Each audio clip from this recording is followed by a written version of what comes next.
அவர்களும் கூட சுட்டுக் கொல்லப்பட்டார். அந்த பீமா கொரகேன் அந்த கேஸ் என்ன இருக்கோ, ஜனவரி 1, 2018 பூனே பக்கத்தில் அந்த பீமா கொரகேன் அந்த பெரிய ரயட் நடந்து ஏகப்பட்ட மக்கள் இறந்து அது ஒரு பெரிய கலவர பிரச்சனையாக மாறி நக்சல் ஸ்பான்சர் பண்ண அந்த வயலன்ஸில் கைது செய்யப்பட்டதில் முக்கிய குற்றவாளியாக இருப்பவர் இந்த ஆனந்த் தெல்தும்படே. என்ஐஏ வழக்கு பதிவு செய்து அது கீழே இருக்கக்கூடிய கோர்ட்டில் பெயில் கிடைக்காம கடைசியில் சுப்ரீம் கோர்ட்டில் பெயில் கிடைத்து அவருடைய தம்பி மிலிந்த் தெல்தும்படே அந்த கன்ஃபெஷன் ஸ்டேட்மெண்ட்லாம் பார்த்தீங்கன்னா தெரியும், என்னுடைய அண்ணனை பார்த்து இன்ஸ்பயர் ஆகி தான் நான் நக்சல் ஐடியாலஜிக்கு போனேன் அப்படின்னு. குறிப்பாக ஆனந்த் தெல்தும்படே உன்னுடைய தம்பி Milind Teltumbde Communist Party of India Maoist CPIM அந்த இயக்கத்தினுடைய சென்ட்ரல் கமிட்டி மெம்பர். இவர்களுக்கு விகடன் ஒரு மேடை கொடுத்து பேச வேண்டும் என்று தமிழகத்துக்கு அழைச்சிருக்கேன். ஏன்னா தமிழகத்தின் நக்சல்லாம் கொண்டு வந்துடலான்னு ஐடியா பண்ணுறாங்களான்னு தெரியல. அடுத்தது ஒரு பெரிய லாட்ரி அதிபர், இந்தியாவில் ஒரு மிகப்பெரிய நபர், அவருடைய மருமகன். இத்தனை காலமாக திமுகவில் சபரீஷன் அவர்களுக்கு நெருக்கம். 2019 2024 வரை அந்த நிகழ்ச்சியை நடத்தின வாய்ஸ் ஆஃப் காமன்ஸ் அமைப்பினுடைய தலைவராக இருக்கக்கூடியவர் இன்றைக்கி VCK கட்சியினுடைய துணை பொதுச் செயலாளர். 509 கோடி ரூபாய் அவருடைய மாமனாருடைய பணம் எலக்ட்ரோல் பாண்ட் மூலமாக DMK கொடுத்தவர். பாருங்கள், எல்லாம் கொடுமையை பாருங்கள். ஆனால் இவங்க லெக்சர்லாம் மக்கள் கேட்க வேண்டியதாக இருக்குது, டிவியில் பார்க்க வேண்டியதாக இருக்குது. அவருடைய மாமனார் லாட்ரி நடத்தக்கூடியவருடைய பணம் 509 கோடி ரூபாய் திமுகவுக்கு போச்சு. அந்த நேரத்தில் சபரீஷனோடு இருக்கிறாங்க. 2021 எலெக்ஷனை நடத்துகிறாங்க. அதன் பிறகு இன்றைக்கி VCK கட்சியினுடைய மெயின் ஃபண்டர் அவங்க புத்தகத்தை வெளியிடுறாங்க. அவர்களுக்கும் விகடன் ஒரு மேடை கொடுக்குறாங்க. அந்த வெளியிட்டது மட்டும் இல்லை, அதில் அரசியல் கருத்துக்களை பேசுகிறாங்க. பாரதிய ஜனதா கட்சியும் தாக்கி பேசுகிறாங்க. இது இரண்டாவது. நீதியரசர் சந்துரு அவங்களை பற்றி நான் பேச விரும்பலை. அண்ணன் விஜய் அவர்கள் பேசியிருக்கிறாங்க, அந்த கருத்துக்கு நான் பதில் சொல்கிறேன். ஸோ அம்பேத்கர் ஐயாவுடைய புத்தகத்தை வெளியிடுறதுக்கு இந்தியாவில் உங்களுக்கு ஆளே கிடைக்கலையா? அந்த புத்தகத்தை தொகுக்கிறதுக்கு ஆளே கிடைக்கலையா?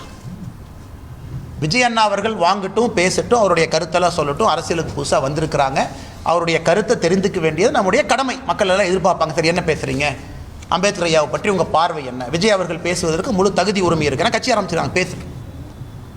எனக்கு இது போன்ற ஒரு முக்கியமான மேடையில் யார் வேண்டுமானாலும் பணம் இருந்தால் நானும் ஒரு புத்தகத்தை தொகுக்கலாம். என்னுடைய மாமனார் லாட்ரி அதிபராக இருந்தால் நானும் ஒரு 10 பேர்த்து கூப்பிட்டு 100 எஸ்ஸே எழுத சொல்லி ஒரு புத்தகத்தை பிரிண்ட் அடித்து நானும் மேடைக்கு போகலாம், நாம் ரிலீஸ் பண்ணோம். அதனால் தமிழகத்தினுடைய அரசியல் போக்கு எந்த அளவுக்கு போகுது அப்படிங்கிறது தான் கேள்விக்குறி.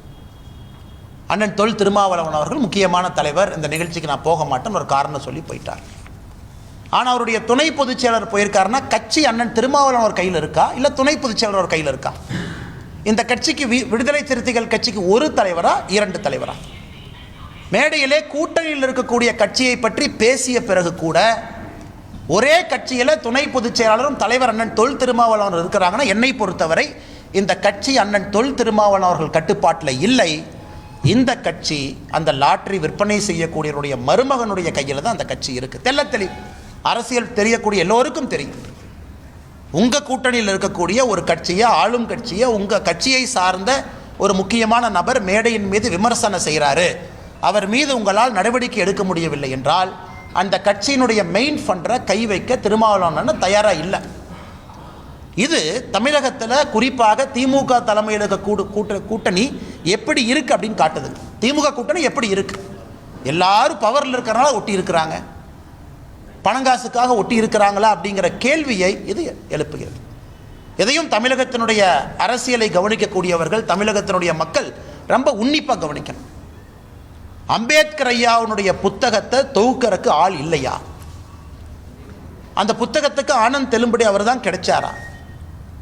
அவர் பேசியிருக்கக்கூடிய வார்த்தைகள், பேச்சுக்கள், பீமே கொரகானில் அவருடைய ஸ்பீச்சு டிசம்பர் 31, 2017 பேசின ஸ்பீச்சுக்கு அடுத்த நாள் கலவரம், ஜனவரி 1, 2018.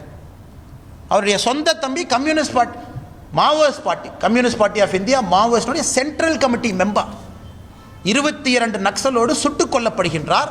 அது நீங்கள் சொல்லலாம், ஐயோ பிஜேபி ஆச்சு மகாராஷ்டிரா கொண்டீங்க, நம்ம மீடியம் அது காங்கிரஸ் ஆச்சுங்க, எங்காச்சும் இல்லைங்க. அப்போ 2021 நவம்பரில் அது உத்தவ் தாக்கரே அவர்கள் முதலமைச்சராக இருந்தார்கள், காங்கிரஸ் கூட்டணி ஆட்சி, சுட்டு கொண்டுட்டாங்க. இதையெல்லாம் தமிழகத்தினுடைய மக்கள் கவனிக்கணும். அதுதாங்க நான் காலையில் 6ஆம் தேதி அன்னைக்கு பேசினேன். அம்பேத்கர் ஐயாவை வைத்து எந்த அளவுக்கு அரசியல் வியாபாரம் தமிழகத்தில் நடைபெறுவது என்பதற்கு இந்த நிகழ்ச்சியும் ஒரு உதாரணம். அண்ணன் விஜய் அவர்கள் நான் அன்போடு வரவேற்கிறேன். மணிப்பூர், விஜய் அவர்கள் மணிப்பூர் செல்வதற்கு தயாராக இருந்தால் அவரோடு மணிப்பூர் செல்வதற்கு நான் தயார். மணிப்பூர் ஃபுல்லாக சுற்றி காட்டுவதற்கு நான் தயார்.